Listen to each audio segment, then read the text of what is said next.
14 फरवरी 2019 का दिन भारत की स्मृति में हमेशा के लिए दर्ज हो गया।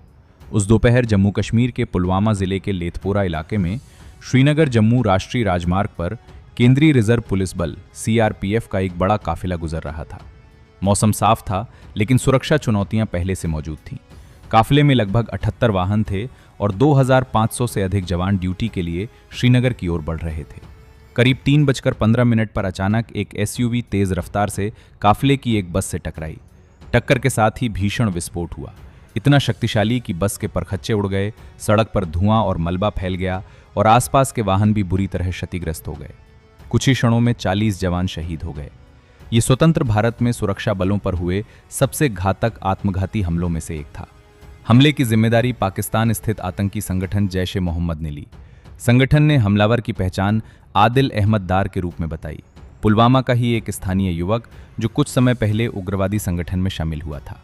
घटना के तुरंत बाद जारी किए गए एक वीडियो में उसने आत्मघाती मिशन का उल्लेख किया।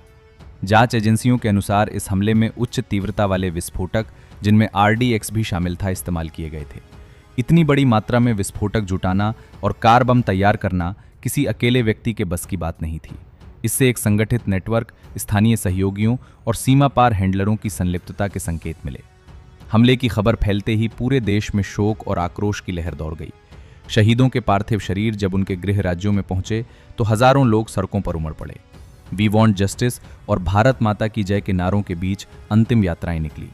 तत्कालीन प्रधानमंत्री नरेंद्र मोदी ने कहा कि शहीदों का बलिदान व्यर्थ नहीं जाएगा और सुरक्षा बलों को जवाबी कार्रवाई की पूरी छूट दी गई है।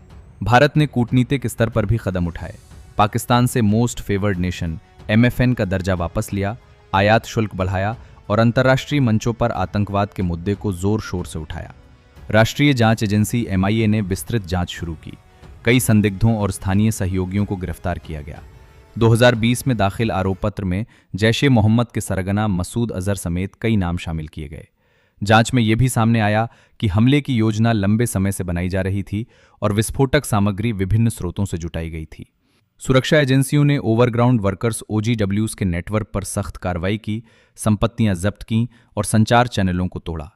घटना के 12 दिन बाद 26 फरवरी 2019 को भारत ने सीमा पार जवाबी कदम उठाया।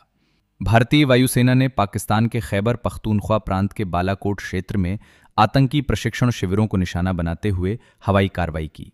इसे आमतौर पर बालाकोट एयर स्ट्राइक कहा जाता है।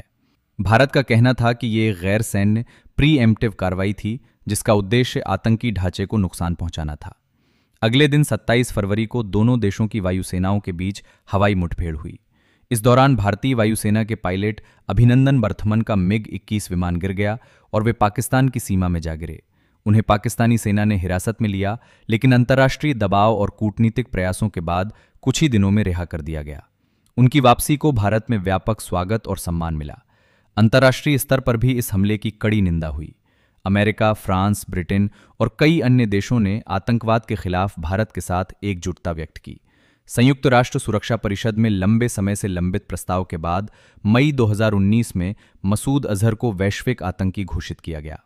इसे भारत की कूटनीतिक सफलता के रूप में देखा गया।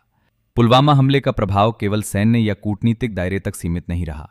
देश की आंतरिक राजनीति में राष्ट्रीय सुरक्षा एक प्रमुख मुद्दा बन गई। 2019 के आम चुनावों से पहले यह घटना सार्वजनिक विमर्श के केंद्र में रही।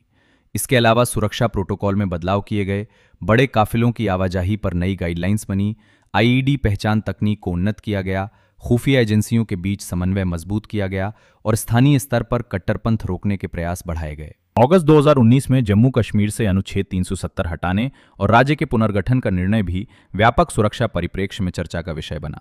समय बीतने के साथ पुलवामा हमला केवल एक घटना नहीं, बल्कि एक प्रतीक बन गया। बलिदान, सुरक्षा चुनौतियों और राष्ट्रीय संकल्प का प्रतीक। हर वर्ष 14 फरवरी को देश भर में शहीदों को श्रद्धांजलि दी जाती है।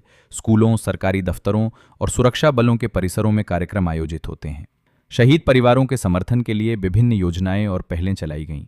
पुलवामा ने यह स्पष्ट कर दिया कि आतंकवाद केवल सीमाओं का मुद्दा नहीं, बल्कि बहुआयामी चुनौती है, जिसमें खुफिया समन्वय, स्थानीय समुदायों की भागीदारी, अंतर्राष्ट्रीय सहयोग और मजबूत राजनीतिक इच्छाशक्ति की आवश्यकता होती है। 40 जवानों का बलिदान भारत की सामूहिक चेतना में अंकित है और ये घटना देश को निरंतर सतर्क, संगठित और दृढ़ रहने की याद दिलाती है। तो बस आज के लिए इतना है, मिलते हैं नेक्स्ट वीडियो में। तब तक के लिए जय हिंद, वंदे मातरम, आपका दिन शुभ हो।